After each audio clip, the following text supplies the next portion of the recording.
আল্লাহ রাব্বুল আলামিন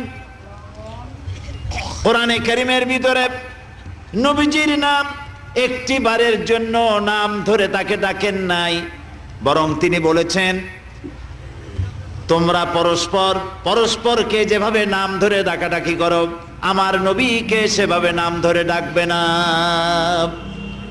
আল্লাহ নিষেধ করেছেন আমার নবীর নাম ধরে ডাকবে না। সুবহানাল্লাহি ওয়া বিহামদিহি।